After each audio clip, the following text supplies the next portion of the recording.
But this is what was really, really interesting. I think his name was, Otten, a German Hittiteologist in 1966. He finds this Babylonian column, and in the column, they defined Shadu as Tarpus. Tarpus is the Hittite word, and so it's basically equivalent. So it's like Tarpus is this other deity, and Tarpus equals Shadu, or Shadim is what we know as demons. Well, what are Tarpus? Tarpus are territorial spirits that guarded households of the gods and the entryway for them. And so you have the evidence of the Teraphim being a spirit that's associated with land and households. And then you have Rachel who grabs it because she's terrified. What if Yahweh doesn't pull through? And so you actually have a war that's essentially taking place behind the scenes in a family situation between these households. Territorial Spirits.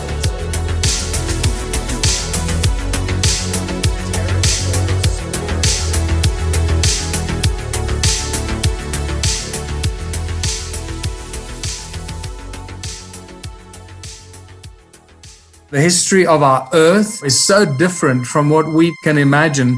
The Smithsonian, if they found out about a large skeleton somewhere, was to go get it. I'm going to assume at least one person is right, because if one person's right, it busts the paradigm. It all goes back to the fallen cherub. And the problem with the modern day church, they have a very truncated view of the supernatural. This backdrop that's just pregnant with all kinds of meaning associated with this Mount Hermon event. Welcome to Blurry Creatures.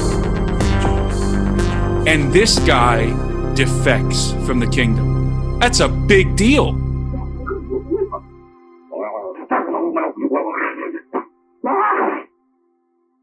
Let's just get started. Welcome to the show, Dr. Joel Muddamalle. Joel, you are the Director of Theology and Research for Proverbs 31 Ministries and for Lysa TerKeurst. My wife's a big fan, so I think we talked about that at the conference. You're part of a preaching team at Transformation Church with Pastor Derwin Gray. You have a Ph.D. in theology under Dr. Patrick Schreiner and the legend Dr. Michael Heiser for Old Testament, with an emphasis on Paul's household language in Ephesians as it relates to the Old Testament. You actually pointed it out over your shoulder. I'm not sure if that'll make the cut earlier, but you pointed out the dissertation behind you. I thought it was pretty cool. Right there. You've got a great social presence, and you do a lot of teaching, biblical teaching, theological stuff. You work with teams, ministry teams, and churches. But we wanted to have you on for a lot of reasons. One, Joel and I got to become friends this year, of all things. So we're new friends, but felt like old friends. We were at a conference in Georgia, and I happened to be talking a little bit about Bigfoot conference. Right? It was Bigfoot. It turned into one. It turned into one. Wherever Luke is, it turns into a Bigfoot conference. It brings it with him. That's true. He does. Yeah, but we were talking. I talked a little bit about the podcast on stage, and literally I come off and I'm in the back like looking for something to eat, and I bump into Joel, and he's like, "Yeah, hey dude, I heard you talk about Heiser." He's like, "I did my I studied under Mike," and I was like, "Dude, no way. This is." Yeah. So we kind of had this cool moment where,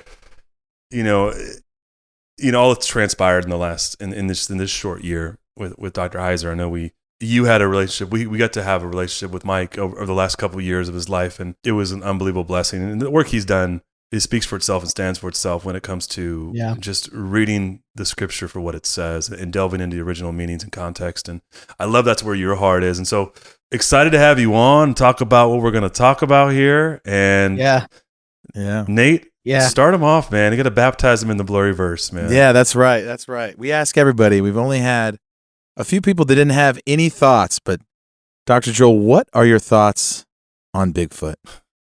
What are my thoughts on Bigfoot? No right or wrong answer. Okay, here's like a logical thought, right? Here's the question. How can so many people, groups, ancient societies, I mean, we're talking the span of history as we know it, all speak to a type of phenomena and personal experiences, and where does it come from, right? And so, like, for me, like, as the academic part of me, I just am like, listen, there's got to be an origin story. There's got to be a freaking origin story to this thing. Otherwise, anything of substance does not survive the test of time. It just can't. Right. And so that's kind of like when you say Bigfoot, that's like my first thing is like, how in the world are we still talking about this? And how is it not died out, or how somebody not proven this thing so ridiculously false, And so that's kind of my thought, dude, honestly. I like it. Yeah. No, I think honestly, it's the Heiser approach, right? Like if only one of these sightings, and we're talking about thousands of years, you make a great point. If only one is true, then it breaks the paradigm. You have to find a way to include this, and you make a good point. I don't think we talk a lot about this, Nate, because we haven't had an episode specifically on Bigfoot in quite some time. I think we always touch on him, not in a weird way, but we. Oh man, we go so many places with that. Oh, so many places. Yeah.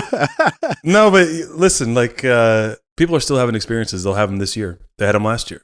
Yeah, they had them 1,000 years ago, and it's strange. They don't pull the body. They haven't pulled the body out of the woods, as far as we know. So something's going on, and something strange. I know we're at a journey podcast here, Joel. So we're 150 plus episodes in, talking about all the weird stuff, and we talk about Bigfoot being the gateway drug. And it really, in some ways, for a lot of people, it is. They have an experience where they see something that doesn't make sense and shouldn't be there. And it causes them to have to maybe reevaluate their place in the universe, maybe reevaluate their belief systems. Yeah, it sort of blows up their paradigm, and they have to kind of rebuild it. Yeah, and I think that's a good point. And when something blows up your paradigm, you have two options. I think one is what kind of mental gymnastics are you willing to do, and for how long, in order to substantiate like your previous view, or when it breaks, are you just willing to deal with honesty, man? Like, are you just willing to be honest with what's present in front of you and allow that to be the source of the new direction of questions that you ask, new framework that you're willing to consider? So it kind of serves as this pivot point of what I love that phrase, like when your paradigm breaks. Unfortunately, I think a lot of people are afraid of the paradigm breaking and the consequences it's going to have for them and for their lives and the types of questions they're going to ask. And so it's just, they think it's easier to triple down on past ways of thinking when it's actually just much more work, and it's actually mentally exhausting.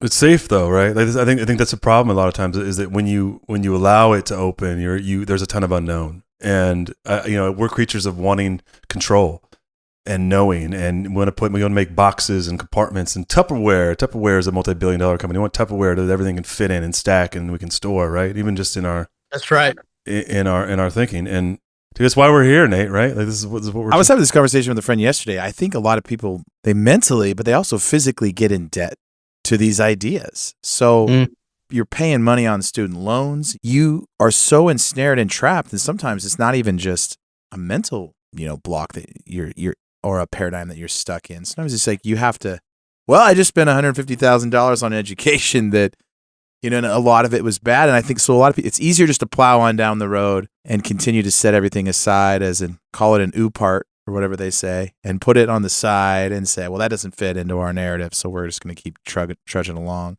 And it's really a bunch of brave individuals who will push back, get off, exit the freeway, and go back the other direction. But it's not very many people who will. So okay. I'm just going to go there, and this episode might just be a lot of throwbacks to Dr. Heiser. But I mean, like, dude, I'm in that boat. I'm like, wait a minute. I'm reading the Bible. I'm seeing the evidence of a supernatural cosmic framework that's everywhere in the scriptures. And yet I've taken, at that point I did an undergrad, I had done an MDiv. I was getting ready to start a THM program. I had done a side thing in psychology, and I had maybe, I was actually talking with another scholar this morning, Dr. Gary Brashears, who's another close friend of Dr. Heiser. And I think we both were like, I think and he's 76, of all of our time in academia and studying before I got to my PhD program, I think maybe an hour, if I got lucky, 2 in angelology, demonology, or anything that deals with the supernatural, right? And so then you have somebody like Heiser who's willing to literally put his entire career and life on the line of just asking this question, what the heck does Psalm 82 mean? Like, what is the most natural, honest reading of Psalm 82, and allowing that to take him in a direction? And so, like, today, man, I get to stand on his shoulder. He, like what you just said, Nate, like, he went before me. He was a brave individual that went before me, so that we can just continue to ask some honest questions of the text and allow that to clear up some things that have been blurry for so long, because we've been unwilling to just deal with the honesty of where the scriptures are leading to, and yeah, they're going to pose more questions, but what in life doesn't pose more questions at the end of it, so it's just a journey. I love it. And you see it everywhere. It's like, once you start reading these things, I mean, you can't read a book like Job or some of these it's mind-blowing that it's controversial to read the Bible this way. At this point, I'm just like, look at all these weird books of the Bible. You have Ezekiel, you have Isaiah, you have Genesis, Job. Yeah. Well, Genesis, you can kind of, they massage that one, but there's some really other books where it's like narratives, it's like Satan rolling in and like, well, this is my guy. You can't take my guy. Okay, well, I think I can. No, you can't. It's hard to rationalize this scenario that's being laid out in front of our faces. I don't know how the church is. I could see it being, okay, there's some people on this side and some people on this side, but it seems like a majority of people, they listen to our podcasts like ours and they're like, mind's blown. And you're like, wow, nobody really is, for the most part, asking the weirder questions. I think part of it is a methodological approach. Part of that is, I was reading a book by, I think she'd be an Old Testament scholar, Sandra Richter, and she has this incredible line early on in this book, Epic of Eden, I think it's called, where she talks about canonizing culture. And so if there's ethnocentrism, there's this other approach that she has. And what she's basically saying is often what we're guilty of is taking our cultural moment, our post-enlightenment understanding, our technological awareness, and trying to impute that into the biblical text and allowing that to be the framework. But in so doing, we literally are committing a horrific act against the text and the human authors of the text being led by a divine author, right? And so we have to really, like, I'm just asking these questions, like, what do the first readers think about these things? Like First Samuel, and you've got this shade that shows up, this Elohim of Samuel. Like, what the heck is going on there? You've got Baal, and this massive showdown with Elijah in 1 Kings 17.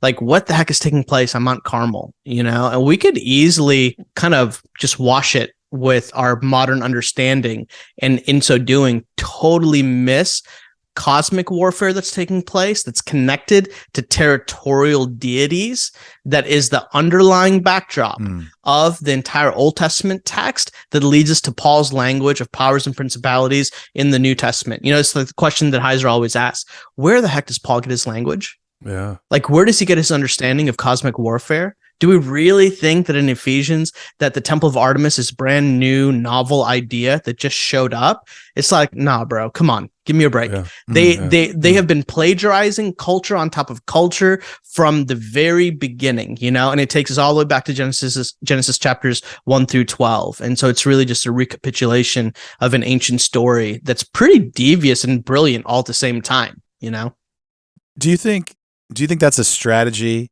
Like, early on, so we talk about the Golden Age a lot, and it was like all these realms interacting. Do you think that that's more of a modern strategy? Well, in the ancient times, there was really not an unbelief problem. It was just, there was so much chaos going on. You kind of had to pick a side. And now modern day people are so apathetic. You think that's like a strategy of Satan to kind of woo people into this age of unbelief and then drop a cosmic sort of return or some kind of crazy deceiving miracle on the people that are just so asleep that they're just like willing to, I don't know. Yeah, dude. Absolutely. There's a great quote by C.S. Lewis. I use it in my introduction to my dissertation, and I'm going to summarize. I don't have it in front of me. Basically, Lewis is like, there are two great approaches that the malevolent evil spirits love. One is a total neglect of the spiritual realm. People walking around with their heads in the sand, just absolutely unaware and negligent and dismissive of it. And so that one's horrific. But the other one is equally, which is an over obsession right? Where there's this like massive compulsion to find something, and then you start to entertain some things and get into some stuff where you're like, ooh, I'm in deep waters right now. Like I'm Indian, and people are going to hear this. They're not going to see me. I'm Indian from India. And there are like paganism is massive there. There's Hindu gods. And there's one example I have of, I walked into I think the Hindu god Yama, the god of death, and had this temple there. And listen, this is the wildest story. I'm walking, and the city around it is gorgeous, like beautiful trees, beautiful flowers. There are these monkeys, these animals that all are healthy. They're running around. You walk in to the temple gates of Yama. I mean, if I didn't experience it, I'd be like, this is BS. This is not even true. I walked in to the temple, and all of a sudden everything is death. It's decrepit. It's like you can feel it being just off. Even the monkeys were all deformed that lived inside of these temple gates, right? And so it's like there's a real malevolent world out there, cosmic world that's out there, and we see that it break through in different spaces. That I think some people phrase it as thin. There are these thin spaces. Like if you have places where heaven meets earth, then there've got to be thin. Like logic has to work both ways. We can't just be like, oh, everything is good on the heaven side, and not believe there's not malevolent dark spaces as well. And so for me, that was like a personal experience of walking, and it's territorial. Right? Like there is a territory that is not marked and marred by this presence. And then there is a land and a space and a territory, wild, connected to a Elohim or a God, that is territorial space that has a totally different look, feel, and reality to it. You know? Dude, so this is, you're a pro, because we talk about what we want to talk about, and you steered us there, Joel, and I love it. But this is your dissertation. People don't know this. I know this because we talked about this over a cigar. You, under Heiser and under Dr. Patrick Schreiner, you essentially went to the Old Testament and you mined all this language of Paul. And you brought this up. But I want people to understand, this is what you wrote your dissertation. This is how you got your Ph.D. in. And this is what we want to talk about was Territorial Spirits. We talk about a divine counsel worldview. That's the Mike Heiser sort of way of reading the Bible, interpreting the Bible. Psalm 82, you touched on it. Connecting points to that too is Deuteronomy 32, which of course is dividing the nations and Yahweh. And you have Paul, as you pointed out, talking about principalities and powers, authorities, dominions. Powers, authority, right? And so, we get into the weird stuff here. And that is part of the Bible that is weird to us. I'm glad you said this, that are 21st century Westerners, right? You said post-Enlightenment. We are in the academic era, and the idea that there were these things is hard for a lot of people to digest. Yep. But the idea this still happens. And I think you nailed it, because I've also been places, and I've talked about on the show, whether it be Afghanistan or in Southeast Asia, some places that are, and even in the United States, you can go places. New Orleans comes to mind, where you get off a plane or you get out of your car and it is a different atmosphere. And people can say that's just, it's perception and doesn't have anything rooted in reality. But we listen, if you follow Christ, if you follow a biblical worldview, then we live in a supernatural paradigm. And I think the wondrous work of our friend, our common friend, the late Dr. Michael Heiser, was just to remind people what the scripture said and take them back to what it actually says and who wrote it, and who the audience was. And I think that's something that we can't harp on enough, right? I mean, Nate, go ahead. What do you say? Some of the harder parts is that, things that Paul says has been systematically edited and rewritten and reinterpreted over the centuries. There was actually, when thinking about, the scholarly work in like 2000, you ever heard of Dr. Bentley Hart? I think David Bentley I've heard Hart, the name. heard of him? Mm-hmm. He wrote an article about how Paul, like everything about Paul is wrong. And he's talking about this angelic war that Paul is trying to write, and over time it's been changed. His view of the cosmos is the most accurate, and our modern view of the cosmos is actually really off. And so when that was 2017, 2008, that was when my mind started to turn that, man, we have been changing the language for a long time. And it's more than just, we'll read this verse this way. It's like, all the weird stuff's edited out and massaged and changed. I don't know. that's a whole nother podcast.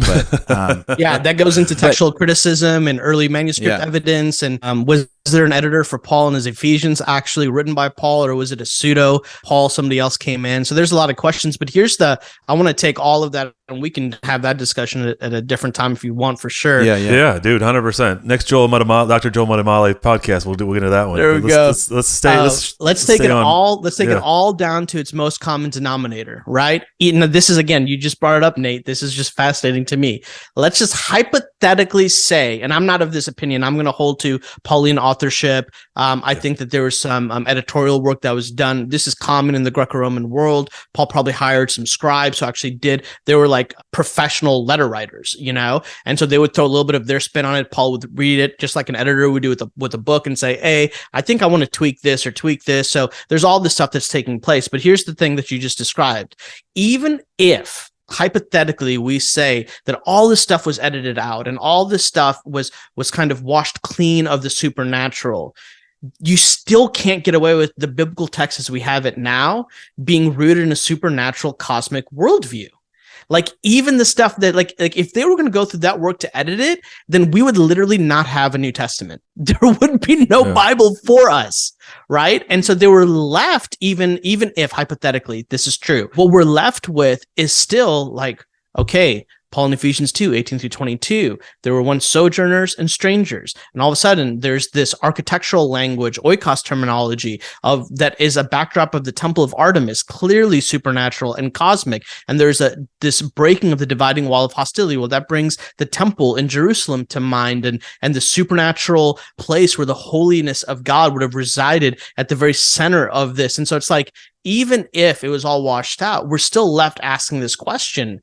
Well, why is it, even if with our best intentions of trying to rid ourselves of this fanaticism, if you want to call it, we're still left today talking about it, right? Like, our best efforts aren't even able to do that. Yeah, it's a great point. That the backdrop doesn't change and the context doesn't change, even if you try to change some of the overt sort of meaning or say it's allegory, whatever, right? Like, we're still talking about it today. It's a phenomenal point. Well, I think there's two reactions you can have to that. When I read that article, my reaction was, wow, everything is so much more like a Marvel movie, and that excited me. But some people, it freaks them out. Their little sort of their black and white theology gets blown up, and then they kind of get paralyzed and they freak out and they have to kind of retreat. But some people, it draws them into the majesty and the magnitude of this story. And we're in a war, and there's a lot going on, and it excites people, or it can freak you out.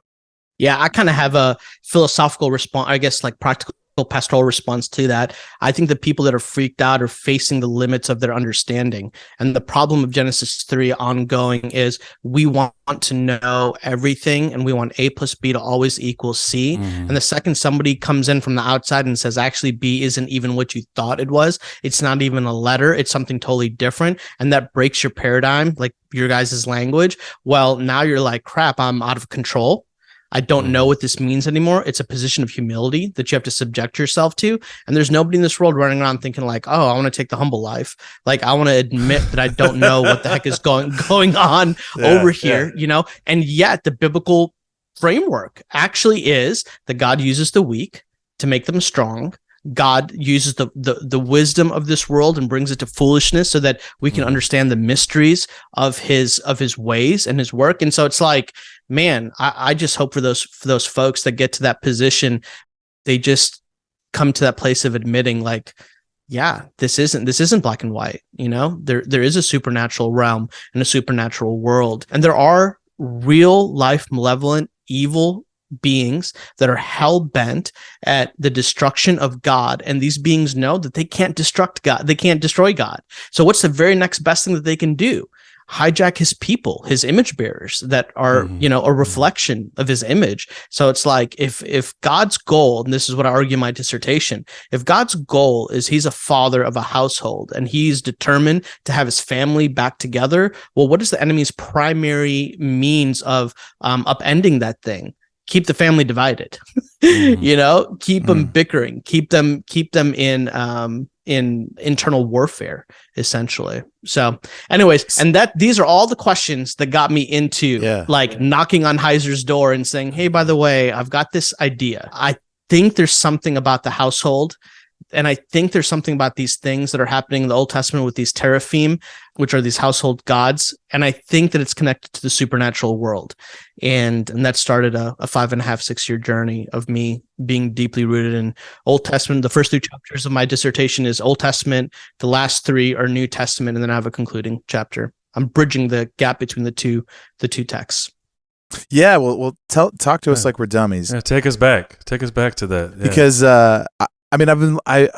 Territorial Spirits, we talk a lot about how, these creatures, because obviously our show's called Blurry Creatures. We talk about creatures, and that's our gateway into all these topics. So if these, there's places, and I was lucky to have traveled a lot as a younger guy, and I know what it's like to be in a certain place and feel differently. You just feel like you walk into a cloud of darkness.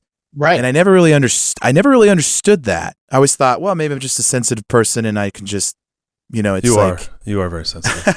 Just an emo ginger kid. But I come from California. I visit there a lot. And I tell you what, that state has changed immensely since I was a kid.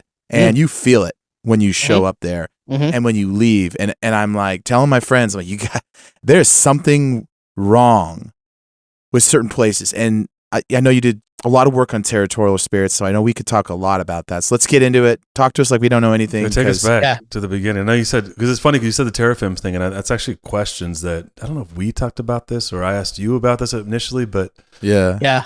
But I know that's where you want to start, and I want to just listen to you just educate a couple dummies about it. I'm gonna start with the funny story. So I'm a PhD student. Right. And I got to do this outline, and I've got these 2 readers who Pat is going to be, I think his work is on the ascension of Christ. There's a lot of overlap between Psalm 82 and the ascension of Yahweh, of Elohim, over the Ben Elohim, the sons of God, and this judicial scene that's taking place. Well, I actually am making the argument in Ephesians 2:18-22. It's the conclusion of Psalm 82. It's actually like, here you go. Jesus is elevated, and he's put over all powers, authorities, principles, and they're subject underneath his feet. So anyways, I'm trying to wrap my brain around all of this, and I'm trying to find Old Testament connections to it.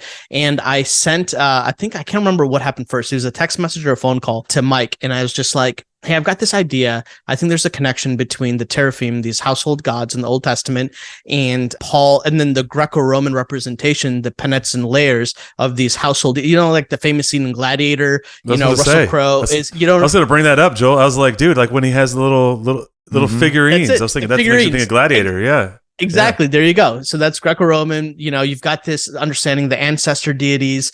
And I was like, I think there's something here. And I actually think it's more than just the ancestor deities. I actually think this is a connection to the Shadim, which in Deuteronomy 32:17 is actually talking about, or in Deuteronomy, I got to look at the reference. It's actually talking about how the Elohim are Shadim. These demons are these supernatural, spiritual, disembodied creatures. And so in light of that, I texted or called Mike, and Mike was like, yeah, I've not really heard about this. And which is like, for Mike to say that should be like, hey, like abort mission. Right. This is not the place that you want to go. And I'm stubborn. I've got a little bit of stubbornness, and I've got this like pride in me where I'm like, I gotta show him, And so I've got a couple messages that I'm going to read to you that are kind of interesting. This is going back and forth on my dissertation chapter. He goes, this is going to be interesting. I'm quoting directly from his comments to me. He's probably laughing right now. This will be interesting. I'm not aware of a connection between the Teraphim and territorial gods of the nations. Typically, Teraphim are connected to ancestor remembrance, but this is intriguing. If you want to keep going, go for it, right? Which is his subtle way of being like, abort. You don't want to go this direction because you're going to waste time. I don't know. I think that's a little bit of an endorsement. Like, hey, you might find something. Right. Okay. Here's some more. And then he goes to my chapter where he goes, Joel, I don't think you need this connection to establish your thesis. And then he goes, which is good, because I'm not optimistic you can demonstrate this line of thinking. He's brutal though. I love Mike. He was like always really honest and a little bit, a little bit snarky. Right? A little bit snarky, but like straightforward. So he's like, he gives me a different trajectory, and he's like, if you crash and burn, like there's a way out of this. Let me give you an escape hatch, you know? And then I get to the very end of that section, and dude, I actually have this framed and sitting on my desk. He goes, "Nice job. Very good source for this." And he's talking about this Hittite expert that I cited. He goes, "Incredible connections. I did not know this. Helpful to me personally." And I'm just like, and in my dissertation defense, he made the same comments to me. And so why bring all of this up? Awesome, I was looking through these moments in the Old Testament were these household gods, and the Hebrew phrase for this is the Teraphim. And for a long time, it was kind of understood that these were ancestors, dead, deceased ancestors. And there wasn't much of a connection that could be made between these Teraphim and the sons of God of Job in Psalm 82 and Genesis 6. And so it seemed like these were disparate, kind of different deity type things. One is ancestors, and the other are these patron gods of the nations. And then this is basically some research found that if you take a look at Deuteronomy 32:17, I'm going to read the text. It says, I'm going to give you who's the they, Israel, sacrificed to demons, the Shadim, not to God Elohim, to gods Elohim they had not known, new gods that had just arrived. Check, this is wild, that your ancestors did not fear. So in Deuteronomy 32:17, you have the presence of demon Shadim that are correlated to Elohim. This is synonymous language now between the two in the Old Testament. And now there's a reference to ancestors. So this ancestral kind of identity. So you've got the two connected. Now, this is where the research took me, and I'm going to simplify this. Anybody wants to, you can read my dissertation for 40,000 words on this. Basically, a Hittite expert finds a column where it's like words and definitions, and when they find this column, they actually found, I'm going to actually get exactly what it says here.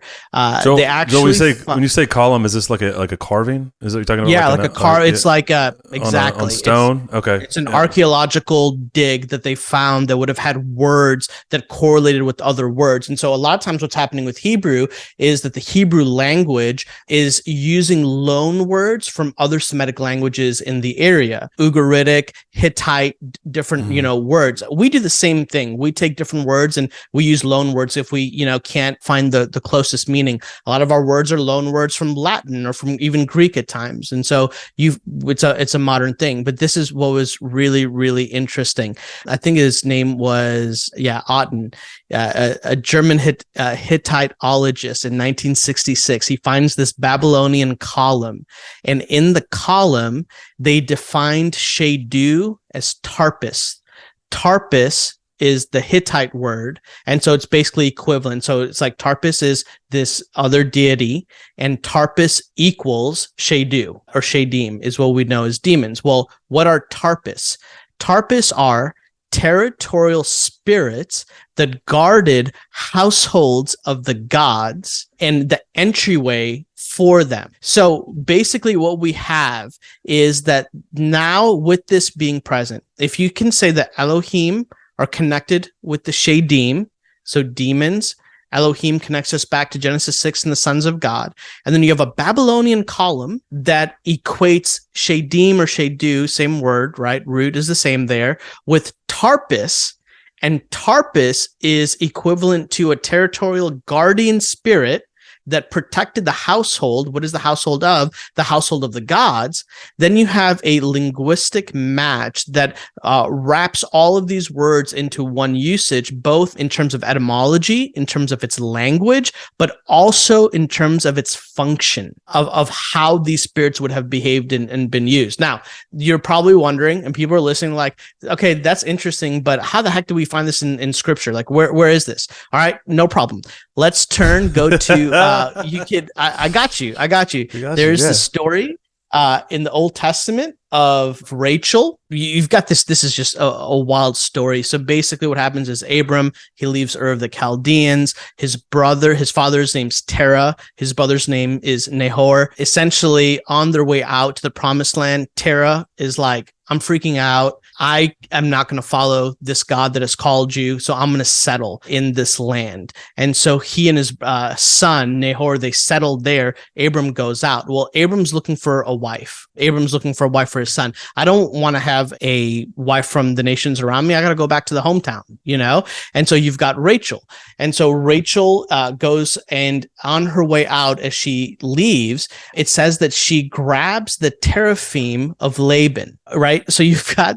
It's her dad, right? It's her father. Yeah. Yeah. And so you've got this scenario where she grabs the household deity of Laban and she takes it with her as they escape and as they run away. Well, now here's the really big question. Why in the world would she grab the Teraphim? What is this object doing? Well, remember, when she leaves her homeland, it is space, it's territory, it's land. So for her, this makes all the sense in the world. She's like, I'm about to leave everything I ever knew while I'm in this land and in this location. This is going to be totally fine because I'm protected by potentially the God of Abraham and Isaac and Jacob, you know, right? Like I'm potentially there, but just in case Yahweh is going to pull through, I still have the Teraphim. I still have the gods of the land that are here to protect me. Now she has to leave. And what does she do? She goes, just in case Yahweh isn't going to pull through, and just in case he's not going to protect me and my family, I'm going to go ahead and grab the Teraphim, and I'm going to take this territorial deity and have this as protection for me as I walk out, as I leave this land, so that it can follow me in the land and kind of protect me along the way. And so you have the evidence of the Teraphim being a spirit that's associated with land and households. And then you have Rachel who grabs it because she's terrified. What if Yahweh doesn't pull through? And so you actually have a war that's essentially taking place behind the scenes in a family situation between these households. Wow. Man. And then you see, and then what's really interesting is Laban's reaction, right? It's like, it's not like, dude, you took my action figures, you know, and I want them back. It was like he ran them down to get the stuff, to get them back. Because think about it, why? But why? Why would Laban run down Rachel to get him? Why do that? Because in the way you're describing it, would be your protection or your covering, whatever it may be in that land, or your conduit to the things that are protecting your land is now gone. It's gone. Right? It's gone. It's gone. It's interesting when you say that. You know what it makes me think of right away, and this could be way off, and so you can just set those aside and say we're not talking about that. But it makes you think about when God ejects Adam and Eve from the garden, and then what does he do? He puts a cherubim with a flaming sword at the end to guard the entrance. It sounds almost exactly like what you're saying about when in the Greco-Roman sense, when they had these gods that were meant to, and Paul would have addressed, right, to guard the spaces of, as you talked about in the temples. It's like, dude, this is the same thing, like same concept. Obviously, different teams. We're talking about, you know, this is the Bulls and the Pistons. We're not, you know, you're a Bulls fan, so I had to throw that to Absolutely. you. But I mean, yeah, and but this is when MJ's beating the bad boy Pistons, right? That's right. He's like, sorry, Isaiah Thomas, like you suck now. I got your card, and then he just destroys them. We could riff on that one for a while. I'm trying to lay out, like, you know, I think people's initial thought is they just assume all these things are bad, right? That's the knee-jerk reaction. This is all bad. This is all dark. This is all evil. How do you make sense of that? Because I mean, obviously, people just it sort of spooks them when you talk about things like this. Yeah, I gave that example with Laban and the Teraphim and Rachel, and maybe what is the motivation for it and what it presents, right? So some people could say right now, well, that could be a proof text. Is that the only place that this shows up? So this is one of the explicit places where you have the word Teraphim and you have a territorial situation, and that is happening. Now, conceptually, this is happening everywhere. This is happening everywhere in Scripture. So this is one of those things where it becomes a lens. Once you see it, you'll be able to see it clearly in other places of scripture that typically we overlook because it's not a normative way for us to think through. So let me give us a couple of these examples, right? I love that. Love this, Joel. I mean, I love it, by the way. Continue. Yeah. This is awesome, man. Right? Because it's like the plagues of Egypt. What's happening with the plagues of Egypt? Well, so it's like, Nate, you're asking, is this bad? Is this, I want to put this in the paradigm of Yahweh is king of the cosmos, and he has this divine council, and he gave delegated authority to the Elohim, to the Bene Elohim. And in Deuteronomy 32, 8-9, it's the aftermath of the Babel event of Genesis chapter 11. And so he gives them to the nations as guardians to protect them.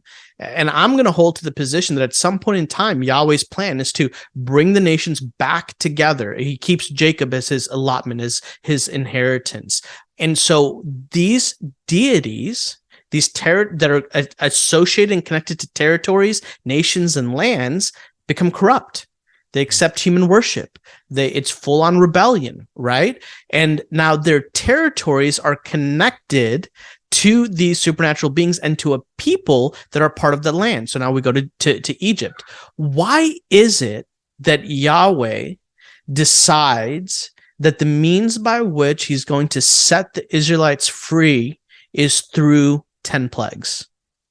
Take a look at Exodus 12-13. This is what the text says. For I will pass through the lands of Egypt that night, and I will strike all the firstborn in the land of Egypt, both man and beast, and on all the gods of Egypt I will execute judgments. That sounds a little familiar. Psalm 82, anybody? Maybe? Mm-hmm. I am the Lord.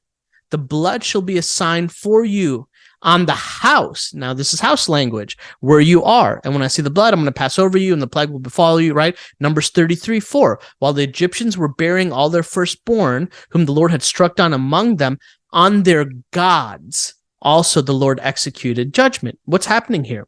Each of these plagues is actually cosmic and geographical warfare, where the territorial spirits, or the gods that are connected to the nations, are there. They pose some kind of supernatural power, but their supernatural power is a fraction compared to what Yahweh can do. So in giving these plagues, in executing the plagues, in doing it systematically, you can even trace some of these plagues to the specific types of deities that were known to be gods of these things.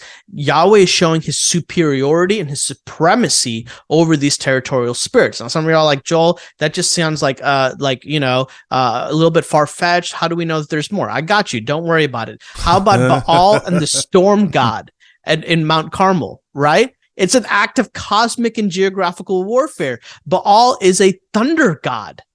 This is super interesting. 1 Kings 17:1. There's this 3-year long drought, right? Elijah announces on the people because of their idolatry. There are other passages of scripture, Deuteronomy 11:16-17, Deuteronomy 28:23-24, where God gives as a potential punishment for the Israelites for idolatry, famine, a withholding of rain.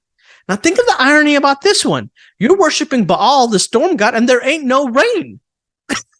Like, what in the world is taking place, right? And so the battle on Mount Carmel is a supernatural cosmic showdown between false prophets and the real prophet, between a false god, real being, deity, just not Yahweh, the one true God. And then the last one, this one's my favorite, and it's super overlooked, but this is perfect example of territoriality in terms of cosmic warfare that's taking place. If you look at 1 Samuel 5, there's this odd story where the Ark of the Covenant is captured by the Philistines, right? This is what 1 Samuel 5:2 says. The Philistines, now remember, the Ark of the Covenant is like this holy ark. God's presence would have resided there. 1 Samuel 5:2. Then the Philistines took the Ark of God and brought it into the house of Dagon and set it up beside Dagon. And when the people of Ashdod rose early the next day, behold, Dagon had fallen face downward on the ground before the ark of the Lord. So they took Dagon, they're like, well, maybe he stumbled in the middle of the night, right? That's my commentary. And put him back up in his place. He might have gotten drunk or something, who knows? But when they rose early in the next morning, behold, Dagon had fallen face downward on the ground before the ark of the Lord. And then check this out. The head of Dagon and both his hands were laying cut off on the threshold. Only the trunk of Dagon was left to him. Now, a little bit of Hebrew here. The Hebrew word for Dagon, one of the roots of it that compounds the word to make it together, it can mean fish. So what does an object look like where the hands are gone and the head is gone? You just have a trunk. It looks like a fish laying dead on the ground before what? Yahweh. Now, here's the interesting thing. Where is this taking place? It's not in Yahweh's land. It's in the land of the Philistines. This is territorial warfare, and the territorial spirit is overcome and overpowered by Yahweh himself. This is territorial warfare. This is territorial warfare.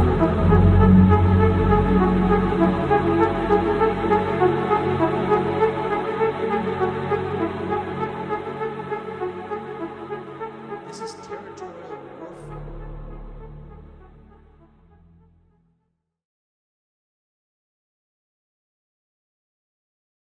Dude, that's rad. So, oh man, I have so many questions. I don't even know where to start. Well, it's funny because I was talking about this a little bit the other day because California is having record snowfall, right? And it seems like there's a lot of narratives about weather and all the things going on, and yet this state that's supposed to be dry and it's getting pummeled with snow. And right. you wonder if some of these things are still going on today. Is kind of the thought I had. Is that all this supernatural stuff, these wars, these territories, these principalities, it all seems like it's still going on, but we're just not aware of it. We're just asleep to it all. I think when we read the Old Testament, we think, oh, there was a time when this is how it went, but now, we're just hanging out and things are good. And I think that's a, the New Testament, the Old Testament, there's just a big difference there. At least that's how when I grew up in the church and went to Christian school, and they weren't. And in the last few years, they're together now. They're finally like, if anything, now the Old Testament makes more sense than the New Testament even. And it used to be the opposite, where I thought the New Testament makes sense. I don't understand the Old Testament. Now it's like I think I'm getting the Old Testament a lot more than the New Testament. And it's funny how things switch. But my question, so these spirits, right? You saying that they were loyal to God at one point, then they got corrupted, like any rich celebrity would get corrupted, like. Starts out good. He's a good homegrown boy, and then he gets in and he becomes the rock star, and then and then he drinks his own Kool-Aid, and then he gets corrupt inside of his heart, and then he uses people as pawns and stepping stones in order to become more and more and more. And in the process, he finds or she finds themselves more lonely, more anxious, more distraught, more isolated, more frustrated, and all the money in the freaking world isn't going to help them get out of that situation that they kind of put themselves into. Yeah. All right. That's a different story for a different time. But isn't it interesting though, like Joel, like on that note, that when you talk about it, the way that God set things up, that the wages of fame or adoration or worship are that, or just what you described, and it just is. It is a universal truth that whether it be humans or whether it be the Ben Elohim, the sons of God, the angelic race, whether it be any of those people that aren't Yahweh, that aren't the King of Kings, that worship ultimately corrupts and destroys and literally rots to the core. It's a fascinating truth of reality. There's I've said this for a long time, but I literally think there almost nobody makes it out staying true to themselves. There's very few people that are able to do that well, and I think when you say that, it just translates across the board. I mean, literally across the board when it comes to these regents of Yahweh. These, they were governors or whatever you want to, ambassadors of the kingdom, more or less, that were given charge over realms and nations. And we talked about this sort of language, Nate, with Tim a lot, but there's this idea of how the way a kingdom works. This is how it worked, right? And then these entities take and they want what God has, right? They want to be worshipped and adored and pedestaled or whatever you want to call it. But it's fascinating how that just ultimately doesn't matter who you are or what you are. I guess in this case, it destroys you. Well, I think I think a good way to think about this is that we always say on our show is like, okay, think about the diversity of species on planet Earth, and then think about how heaven's probably no different.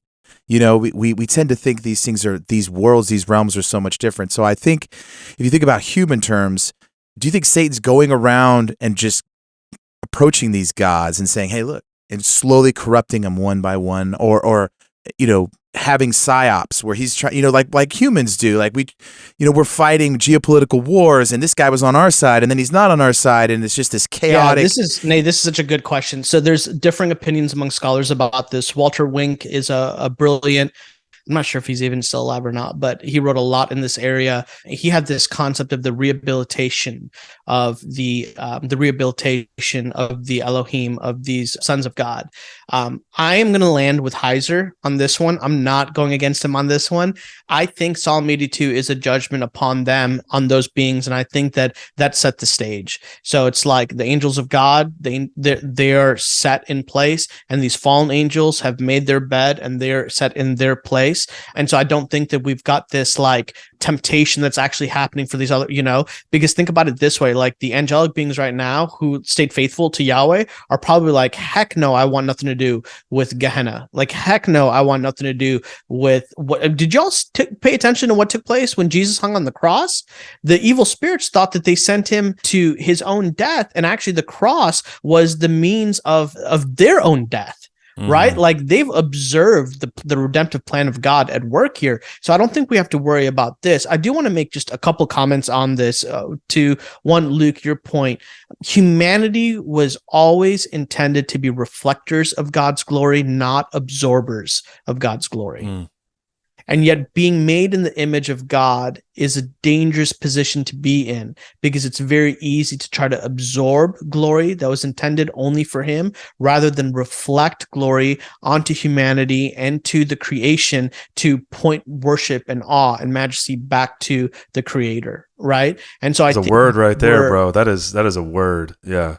I think what we're finding, it's humility, right? I mean, that's yep. Like kind of what you were saying earlier. It's like some of these musicians, they get to a place where they don't have any real friendships. They don't have. So what do? They just keep going out, and they want all the admiration of their audience. They want to absorb it all, and it's like this addiction, it's right? Never so they don't have either. Absolutely. Endless tours and people singing their songs and praising them, but they're almost emptier every time. It's like you have to have more and more and more to get that same high to feel normal. Eventually you get lower and lower. It's actually disassociative. What it's actually doing is reinforcing a fabrication of your identity, not the reality of who you are. I'm a big fan of the late great Eugene Peterson, and he has this talk. He has this saying. He talks about the congruency of the heart, that he longed for what was inside of him to be true of what came out of him. What came from him in his words and his thoughts and his actions. And I think what you're describing here in this discussion, and I'm going to connect it back to Nate, your first point about what's happening right now, is that there's a discongruity when you and I buy into the hype that we are more than God intended for us to be. This is the Nakash in Eden, yes, coming to Eve and suggesting that if you just eat of this fruit, that you will be like God. Think about the implicit lie of that statement. They were already more like God than any created being. They were made in his likeness and in his image. And in a total reversal, in a total tragedy, when Adam and Eve eat of the fruit, they actually lose what they already were in order to be something they were never intended to be. Oof. Their humanity broke in that moment. Right. And to your point, why is this? Let's look at Isaiah 14, one of the origin stories, along with Ezekiel, of Lucifer's fall. Look at what Isaiah says of the internal dialogue of Lucifer, right? This is the internal dialogue that he's having in his mind. Starting in verse 12, it says, how you are fallen from heaven, O day star, son of dawn, how you are cut down to the ground, you who laid the nations low. And then he said this, you said in your heart, I will ascend to heaven above the stars of God. I will set my throne on high. I will sit on the mount of assembly. This is Eden. This is Edenic mountaintop language in the far reaches of the north. I will ascend above the heights of the clouds. And then catch this. I will make myself like the Most High. I mean, this is absolutely the downfall of what took place, and of that pride and of that idolatry and of wanting to be what you ought not to be. And then to your point of what's happening right now, this is the spirit. This is Lucifer, right? Look at Ephesians 2:1. It says that Paul says, we were dead in trespasses and sin in which we once walked. Now catch this. Following the course of this world, following the prince, the archon, this is now Daniel language, following the prince of the power of the air. We know this is Lucifer. And the way the Greek text is written here, we should not read this as the prince of the power of the air, who is the spirit that is now at work in the sons of disobedience. These are two separate beings, supernatural beings. So you've got the prince of the power of the air, and then I would put a period. And now you've got this separate spirit that is at work now. This is present tense. This isn't an Old Testament reality. This is a New Testament reality that is at work now in the sons of disobedience. And then, it goes on and on. And so all this stuff is happening today, and it's just being washed, rinsed, and repeated with just innovative new marketing techniques. Right? Yeah, the same being. It's like they're just changing masks. Baal goes, actually there's some etymology that says that Dagon was the father of Baal, and but it very well could be that the same supernatural being is the same thing. That you've got Dagon, supernatural being behind, and then he changed his mask gets Baal. Well, then he goes to Molech, and then he puts on a different mask, and he goes to Zeus. Then he puts on a different mask, and he goes to Jupiter, and then he puts on a different mask. And you can call him whatever you want now, but it's all the same evil beings that are just changing marketing strategies. The brand changes, right? The being is the same, the brand changes. It's making me think a little bit of this conversation about the temptation of Christ. Because growing up, you think, I mean, we could get that. This could be another whole other rabbit trail. But I always thought the temptations that Satan gives to Christ weren't very. How do I say this? They didn't seem like temptations when I heard them for the first time. But when you incorporate this worldview, then the temptations become different.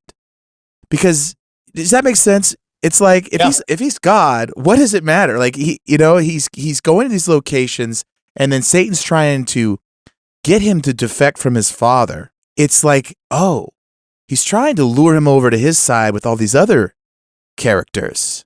There's so much more going on here. And when you think about the temptation of Christ, now you're like, Satan has his own thoughts and plans and what he's trying to pull off. Does that make sense? Yeah, I think it's a recapitulation of Eden. I think it's the Garden of Eden and Eve. And don't you want to be like God? And yet Eve and Adam are already like God, and the same thing. And I do think it's actually a rejection of his innate authority. Right, the ascension hasn't taken place yet, so it's like, here you go. You can have $5,000 right now. Or you can wait till after the cross and you can have eternity. Like you could have eternal treasure. Well, what do you want? It's like immediate gratification. Yeah.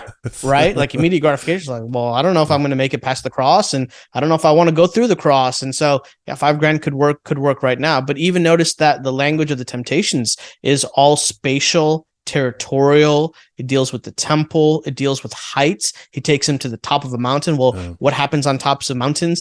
This is the place where God meets man, right? There's actually a retelling of multiple biblical narratives and stories of where the cosmic and the worldly meet. Here's another just kind of idea that I kind of argued in my dissertation that I think is really important. And I can't remember who asked, if it was Luke or Nate who asked, but it's like, now we have these two worlds, cosmic and earthly, in two separate spaces, right? But the biblical narrative all the way from Eden is actually the one influences the other. That what is happening in a cosmic realm has ramifications in an earthly context. And what happens in an earthly context has supernatural ramifications as well. So you've got in Eden a supernatural rebellion with the Nakash, the serpent, and you have an earthly rebellion with Adam and Eve. Then you get to Noah, Genesis 6, in the flood narrative. Well, you have a supernatural rebellion with the sons of God and the daughters of man, but then you have an earthly rebellion with humanity that's that's taking place. We'll move forward to Genesis chapter 11. You have an earthly rebellion with the people coming together trying to build a ziggurat tower to try to force God to come down, which archaeological digs actually have seen. We've seen this, that at the very top of the ziggurat tower would have been a room for the deity to come down. And so what this is a perversion of Eden. Adam and Eve were given a great commission to go out into the world and to spread the image of God out into the ends of the world. And what humanity does is, in total rebellion, tries to force God to come down. This is the human plight. We want the shortcut. We want the good of God without doing the responsibility of what it means to be an image bearer of God. And that's what they do in Eden. Now that we have to, or in Babel. Now we got to read Genesis 11 within the backdrop of Deuteronomy 32, 8-9, which gives us the cosmic rebellion. So you have human rebellion, you have cosmic rebellion. The thing goes on and on and on. And we could just, spend all day talking about how the two impact, you've got Naaman, right? And he's got this leprosy situation, and he has to take dirt from God's land, essentially, to bring it back to his homeland, so that it's active spiritual cosmic warfare. So anyways, it's the earthly has cosmic ramifications, and the cosmic ramifications have earthly, and that has not changed. What happens at the cross? At the cross, you have the physical death of Jesus, but you have the supernatural liberation of all of humanity. Right? It just kind of goes on and on as a pattern. So good. So something I'm thinking about, and something we've talked a lot about our show, is it seems like they're building these empires that were under the gods, the pre-flood world, similar structures, pyramids all over the world. Mountains. They have, So they're different, but they have this thing in common.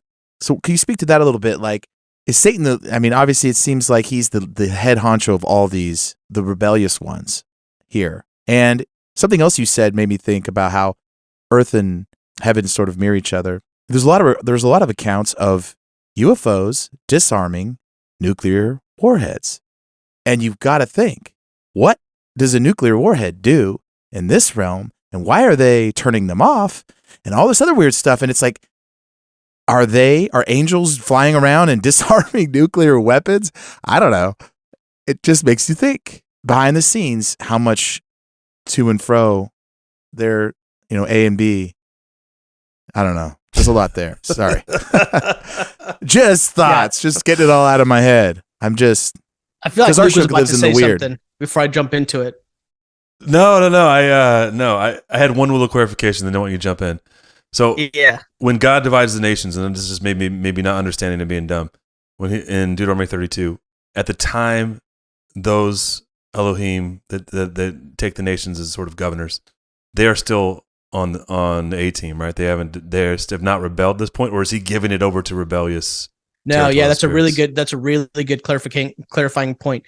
In my dissertation, and Heiser and Unseen Realms says pretty clearly, we're not told when the rebellion takes place, only the rebellion takes place. Right. Okay. And so what happens in Deuteronomy 32, 8-9, I call it delegated authority, that God has a divine council, that these council members ought to live honorably in response to what Yahweh has for them to do.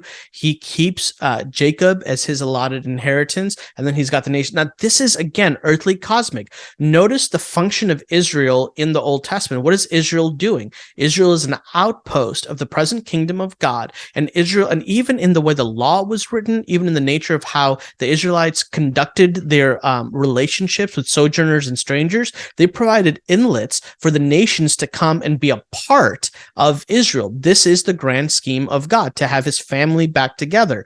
Now, what we find evident and just specific is God warns the people of Israel not to worship the stars of the sky. We know this is poetic language for the host of heaven. These are supernatural beings. And what happened with the sons of God in Deuteronomy 32, 8-9 is at some point, we're not told when, only that it did happen, that they accepted human worship and they tempted the Israelites to worship them as well.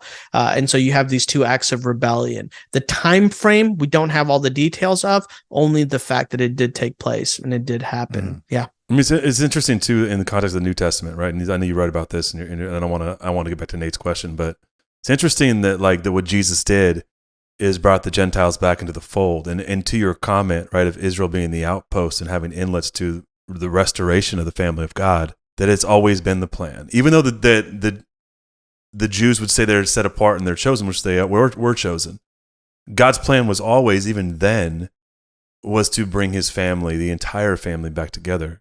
And then it was really completed in the work of Jesus, which I think is the most beautiful story, the way these things all connect. And I love the lens that you gave us here with the territorial spirits, because I think it does make so much sense. So one more thing you said, Joel, and I want to clarify as well. So at the point of the cross, do you believe there's not any more rebellion now? No, there's still rebellion. So here's that's another really good. So here's what I think happens at the cross. At the cross, Jesus deals a death blow to the supernatural, cosmic malevolent spirits.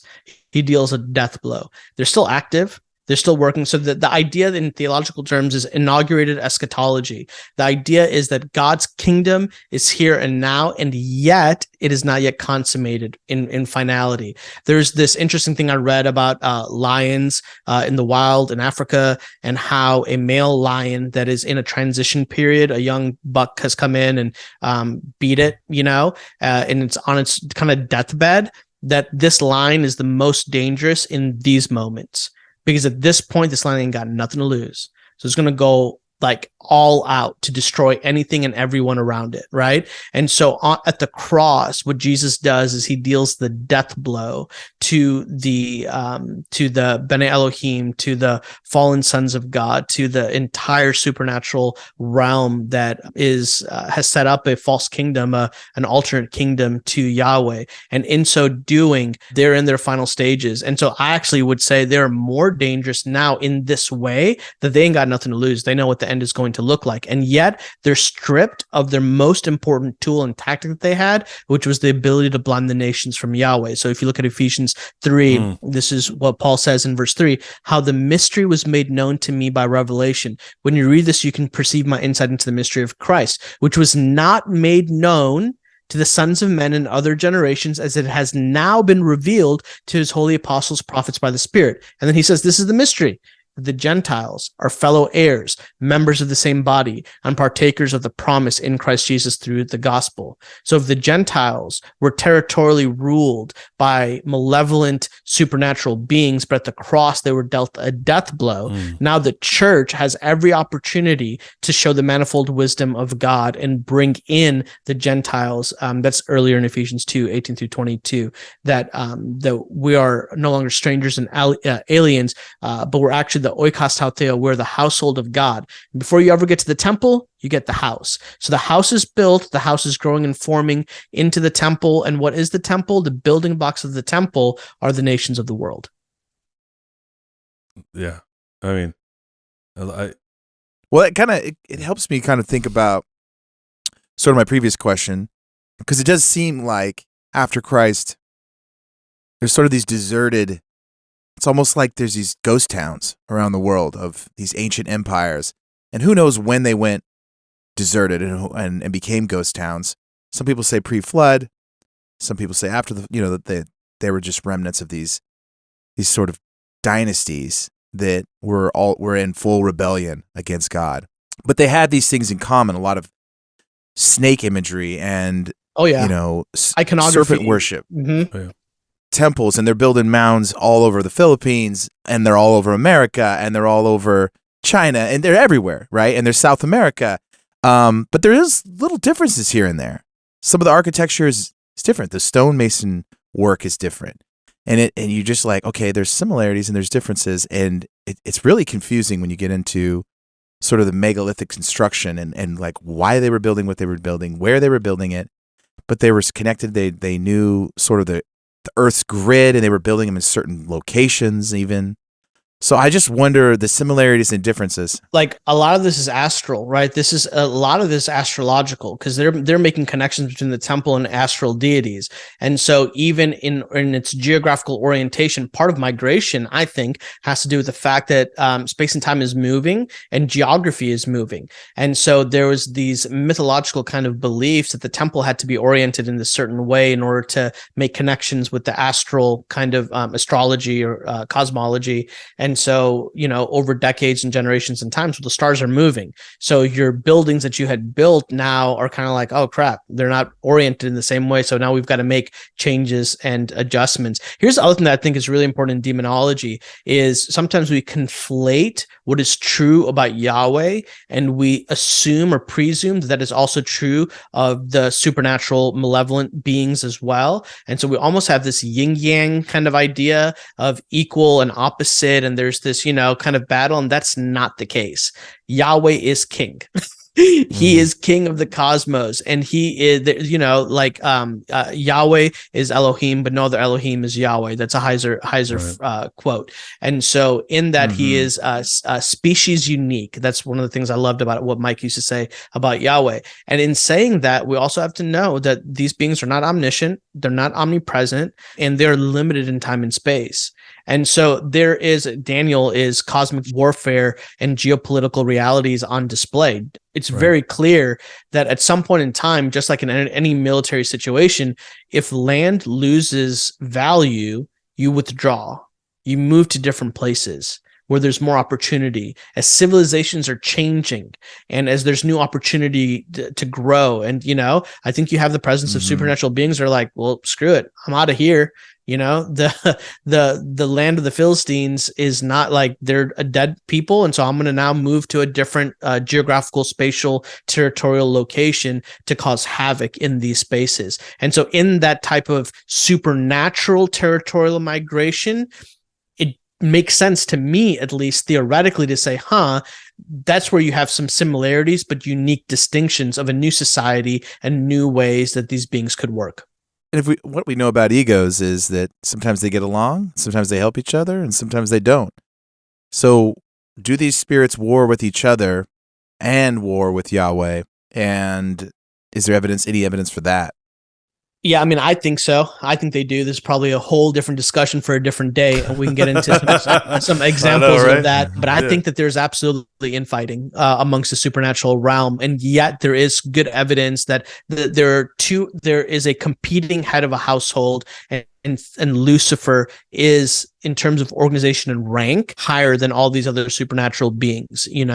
But again, the enemy can only be in so many places that, in one place and in one time. And all these other malevolent supernatural beings have got their own agendas that they're dealing with.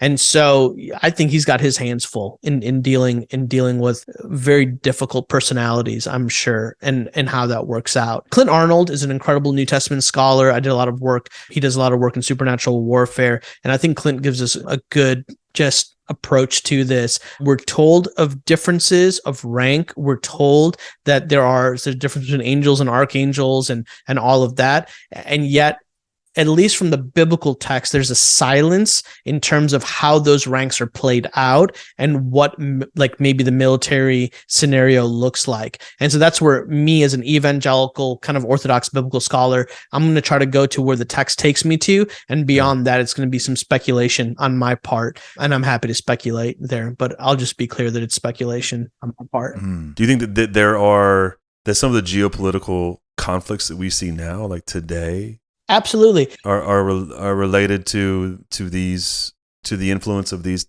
territorial spirits at absolutely war? Yeah, absolutely. Listen, this might get me into a lot of trouble. I may get canceled out of saying some stuff over here, right? Not on our show, bro. Not here. Listen, I just cannot. I wrote a paper. I'm a co-host for a series called Therapy and Theology. It's myself, my boss Lysa TerKeurst, and a licensed counselor, Jim Kress, and we did a whole section on pornography. The Jim calls it the porndemic. Listen, y'all, I'm just telling you right now, there is no other explanation in my mind, theologically, biblically, and as a scholar, a New Testament scholar, other than malevolent supernatural beings that have cultivated a culture of porneo, right? Porneia, like that system that has invaded into different systems and structures inside of our world. Geographically, locationally, there are hotspots of sexual perversion. Ancient Rome, we think Rome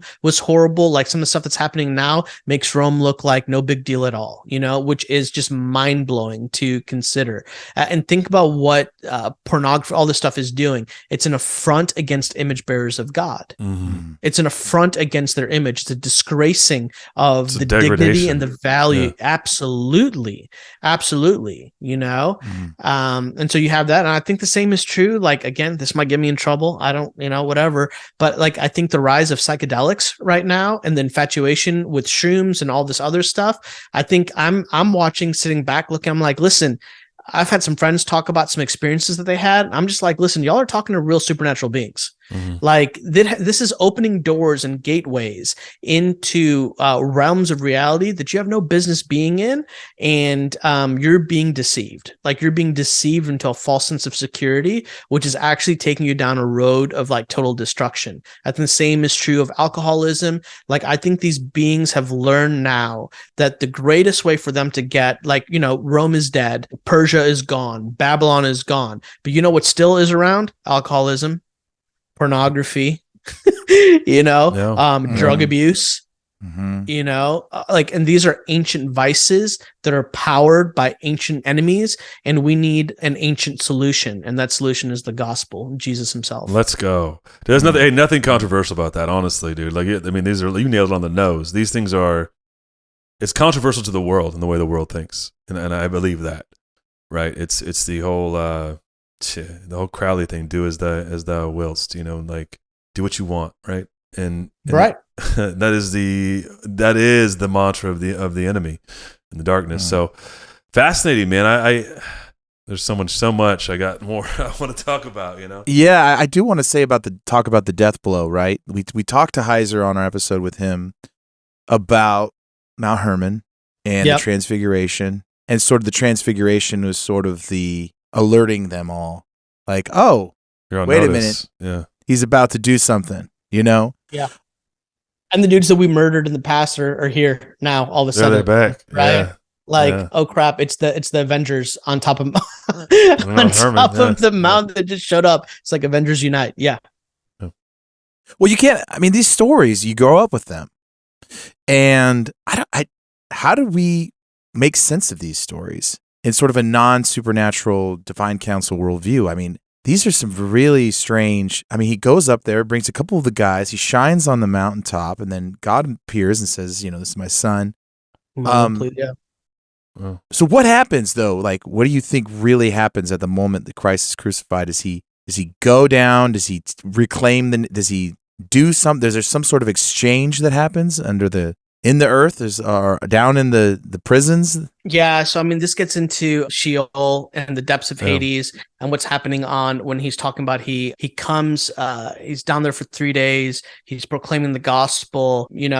I kind of hold to the view that what he's doing is he's taking the righteous dead of the time. So the Hebrew conception of the underworld is you've got Sheol, but you had these two compartments. This is present in Luke, where you've got the story of Abraham, or you've got the Lazarus story in Abraham's bosom, and there seems to be a gap in between, a chasm that separates those that are the wicked dead versus the righteous dead. What I think is happening is that Jesus is coming down, and as the mark of that final blow, he's actually gathering the righteous dead from their place of residence, essentially in Sheol, and taking them with him to paradise, which is why he tells that thief, like, hey, today you're going to be with me in paradise. And he marches them in front in triumph, in front of these vanquished, in chains beings that are in Tartarus, which are the Genesis 6 sons of God, different group of people that, had sex with the human women, and they birthed the Nephilim, and the Nephilim are disembodied spirits.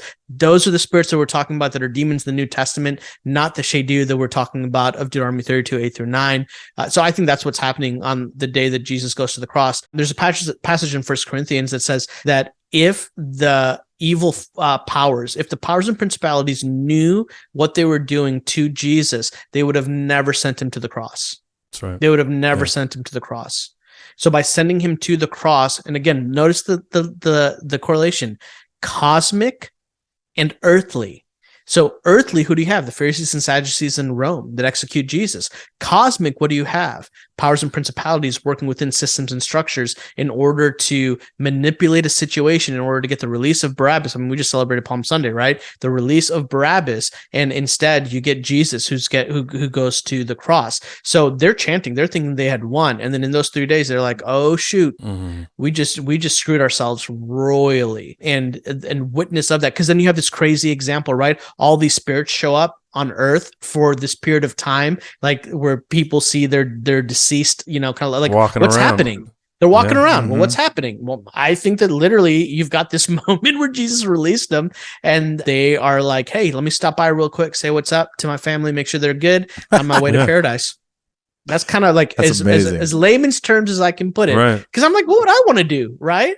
Like, I hope Mike would, hey. Yeah. And bro, we're looking down to Easter, and it's like that part of the Easter story. You're probably not gonna get on Sunday. Like, there's dead zombies walking around, more or less. They came out of their tombs and walked around. Right. Well, right. Exactly. Is this why there is sort of an intellectual divide between Old and New Testament? You think because maybe Christ does something to these territorial spirits, these gods, these fallen, so it looks different. You have just a different way that they rebel. They're still in rebellion, but it's not as overt maybe as it was before. Does that play into? Yeah, no, I think what this has to do with today is just a very smart enemy. Like for instance, why is that I can go to India and they're way more open to the supernatural, to paganism, to Hindu, and we go here in the Western Enlightenment kind of area, and all this stuff feels very odd, and there is this intellectual superiority to explain away everything, right? Well, I think we have a smart enemy who's like, I'm gonna play within the terms and within the guidelines that is in front of me in order to be the most successful that I possibly can. So why go upstream? Why run upstream? I'm just going to go downstream. So I think, again, here in the U.S., we've got issues of pornography. We've got issues of addictions. I mean, y'all, the opioid epidemic, I mean, this is just unbelievable, right? What's taking place. And do we really think that this is just human innovation? No, I think there are territorial spirits and beings behind the scenes that are promoting a lot of this, racial injustice and disunity and division. And then I think we're again, this could get me in trouble, but I think we are very naive to think that the local church is immune from the tactics of the enemy. Right? Like, no, we can absolutely get caught up in a lot of these schemes, and in the process of fighting for righteousness and saying that we're advancing the kingdom of God, we're actually unknowingly doing the work of the enemy, which is a terrifying thought to have. It's interesting too that like you just said, that within the territory, the schemes are modified, right? Like the things that they do in India and things they do in sub-Saharan Africa, things they do in Haiti, things they do in Mexico across the border are different than what they'll do here or in Canada. It's very interesting. I mean, I think it hits a nail on the head when you talk about territorial spirits, and we look backward, but then we can say that the same thing is we're seeing the same influences happen now. It just perhaps looks a little differently. Like you said, the marketing's changed. Yeah, that's a very spot on point to this. To this whole conversation. Think about it this way. It's like when you got to rebrand somebody, right? Yeah. Like it's like the rebrand moment, and bands have to do this. Artists have to do this all the time. Athletes have to do it. When you have to rebrand, it's the same person. It's the same being. You're just giving a different spin on it, right? Yeah. And so you go to India and you have one of the most horrific systems, the caste system. And I think that's a supernatural system and structure that's put in place, and so that territorial spirit in that area is going to work within that system and work within that structure, and it's so embedded. It is so embedded in that space. You want to know how you get spiritual warfare in India? You go there and you suggest that there is no caste system. You suggest that there is no longer Jew or Gentile, but that we're all made in the image of God. Watch how all hell will break loose over there. Why? Because it's a spiritual act of warfare against a stronghold in a territorial space that has used that tactic as a tool to keep humanity divided. And now you're threatening that evil spirit's actual power and stranglehold in that system or in that society, in that territory. And do you think a human being is necessary?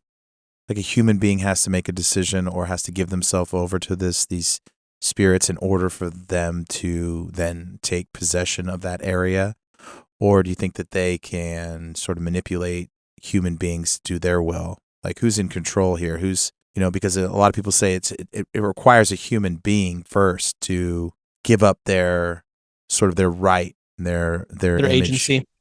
Yeah. Yeah, I don't know. I think there's, again, theories on this one. My thought on this is that if you're a believer, if you have the indwelling Holy Spirit, then I'm going to hold the position that you cannot be possessed by an evil spirit. You can, however, be oppressed and you can be manipulated, so you can feel oppressive systems on it. I think it's very scary for people that are neutral. Because if you're neutral on the chessboard, you're fair game for everybody. Mm-hmm. So it's like, listen, if you're neutral and now you got yourself in addictions and alcoholism or whatever else, and even these psychedelic things, like I really think that these are gateways, supernatural gateways into possession. It can really, really mess people up. I don't think it is, how do I say this? I don't think that it's random that we're finding more and more celebrities being way more open to psychedelics, right? I think there's actual exchanges that are potentially taking place that now talk about paradigm and paradigm breaking situations where you're like, whoa, what is actually happening? And so, but I don't think you just wake up one day and go there. I think it is a frog in the kettle where you turn the water on, and over time the environment heats up into a place, which is the scariest thing, that we allow our environment to get to a place where we just are like, yeah, this is normal. And as believers, as a Christian, I'm like, no, this ain't normal. This is not normal. This is not how we ought to be. Yeah, it's great. We just talked to Derek Gilbert a couple episodes ago, just about how the valley of the shadow of death and where Jesus is baptized is a very specific place that he believes and it was spiritual warfare, and it's cool. It's is that the valley on his way to the cross? The valley of the shadow of death was where there are 10,000 dolmens there, and it was where the dolmens were built. He was baptized, and it was essentially on the shores of Bashan. Yeah, so I think of the Jordan. Yeah. This is wild, but I think I was in Israel a couple years ago, and we went to the place. We followed the path that Jesus would have walked in order to get to the cross. He would have literally walked an area that was known as the Valley of Death, the Valley of Shadow of Death. And as he was walking, there would have been tombstones and a graveyard of places. This is the exact same escape route that David would have used in order to get away from Absalom when he comes in and takes over Israel. But interestingly, the path that Jesus takes isn't to safety, it's to the cross. So David bounces, right? And he goes to safety. So as David leaves, he sees the Valley of Death as an image of like, oh crap, I could die, so he's like, I'm gonna get to freedom. Jesus walks the Valley of Death, and he actually is like, oh no, I am gonna die, I'm committed to death. And he actually walks to the cross, which I think there's absolutely and think about dark spaces. I think as he's walking there, this is just me personally, I don't have textual proof, I'm speculating here, but I have a belief that Jesus is able to see every evil supernatural being that is in that valley that is just mocking the hell out of him, right? If humans are mocking him, then you have, again, cosmic and earthly. I think they're mocking him as well, and really he's walking towards their own defeat. But He's walking to victory. I love that. I love victory, man. It reminds me of when I was a kid and I watched the Chronicles of Narnia, and you see Aslan getting, and they're all the weird creatures around them. There's just, and I think that's what Jesus was seeing on the cross. He's seeing human beings mocking him, but then all the weird, dark stuff. That's what I thought as a kid. Like, oh, it made that scene it made that sacrifice and that raw emotion just so much more intense. Now think about this, and now think about Jesus' last words. Father, forgive them, for they know not what they do. Who is the them and the they? I think it's earthly. I think he's like, forgive humanity, for they know not what they do. Well, why would Jesus say they know not what they do? It's to your point, Nate, because I think he's looking out and he sees the full chessboard of supernatural warfare, and he can see every way that this supernatural enemy has manipulated humanity into sending him to the cross. And Jesus is like, listen, there's so much more at stake here. There's so much more at play. And so he's like, Father, forgive them, for they know not what they do, because he sees, just like that scene in Aslan, all these dudes coming in to make the kill shot. In fact, they're like assassinating themselves. Isn't it just the irony? There's so many verses too. Like, I didn't come to condemn the world, but save the world. And, you grow up. The hardest part about growing up in the church is you get sort of little snippets of the supernatural, and you interpret some of the other events so poorly because you don't have the full, all the colors of what's going on. And so a lot of people get real hung up on all the cataclysms and all the other things that they don't like about Scripture. And I love this episode, Dr. Joel, because it's kind of like every time a first-time guest comes on, it's sort of shotgun blast with like, we kind of go all over the place, but it's just a great introduction. I really enjoyed your energy and your thoughts and your studying, and it's cool. I was fascinated. This is fun because a lot of times you're really personable too. A lot of times we get doctors on the show, and it's like it feels like I'm talking to someone who's way smarter in a different world than I'm at. I'm just a dude hanging out, chasing my kids. Well, you're just way smarter, but you got a good personality.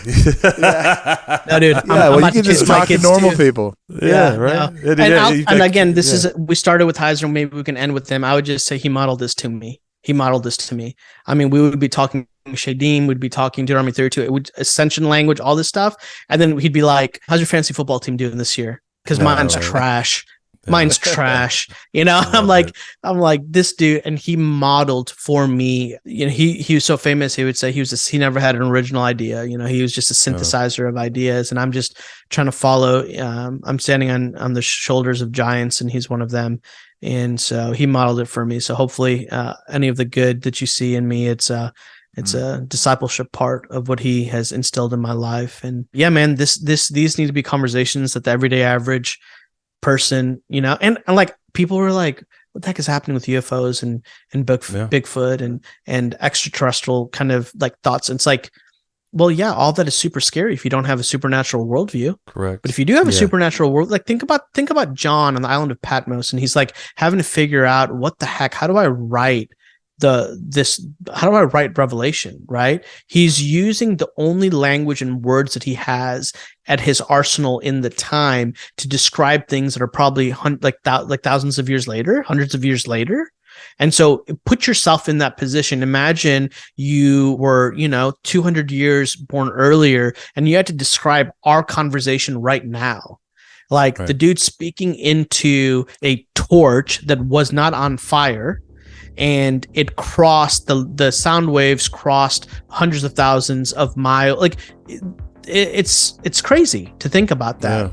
And so if you don't have a supernatural worldview, it's mind-breaking, honestly. So I'm grateful for you guys for having these conversations and opening up the world to a discussion that's so vital and necessary. And hopefully, like, it can still be weird, but not be weird where you're like, I don't want to do this. Weird, like, well, I was trying to say I want you to come back on the show. That's what I was trying to say. Because I thought we could have gone like 5 different ways. I know, but this is sometimes you get everyone, like, you get somebody's work and it's sort of all wrapped up in one episode, and you're like, okay, that was good. But I just feel like we just kind of scratched the surface of all kinds of weird conversations we could have. And hopefully you enjoyed it too, and you had fun with our weird questioning and our sort of creature framework that we operate inside of. And thanks, man. I'm glad you guys met at that conference. That's cool. Yeah, me too. Yeah, dude. No, grateful for this. Grateful for you. Like you said, like Mike's been a big influence on our worldview and why we're in this space too. So it's good. It's cool to have a fitting tribute at the end. Joel, one of the things we do at the end is just allow you to tell our listeners where they can engage with your work, engage with what you're doing. I know you're doing a lot of things, and you got a lot of different projects, a lot of irons in the fire. So we're grateful for your time in the evening, because you've got kids like we do, and so we understand that that's there's a small sacrifice in there. But let everybody know where they can find. And keep up with what you're doing and your work. Yeah, so a lot of, like what Lucas said earlier, a lot of my work you'll find on Instagram. So it's just at Muddamalle, Muddamalle. I do a fun thing on Tuesdays. It's going to be tomorrow from the recording date, where we do Theology Talk Tuesday. So kind of the idea is to answer your theology questions in an accessible way. And then my website is just muddamalle.com. The big project I'm working on is a book that comes out March of next year.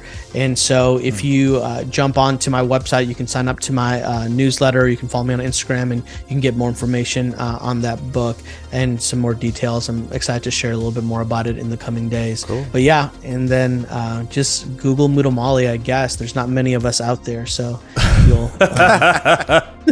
I love it, Yeah, bro. that's right. I love it. That's right. Thanks so much, man. I appreciate it. You got yeah. a lot of energy and fire and passion. And I love that. And that's what we need, because there's a lot of the, unfortunately, a lot of the guys come on our show. They've moved on. They've passed on. And so we need like another fresh batch of young people who want to get into the weird stuff, especially in the theology world. So thanks so much. And it's good to have you in this space, man.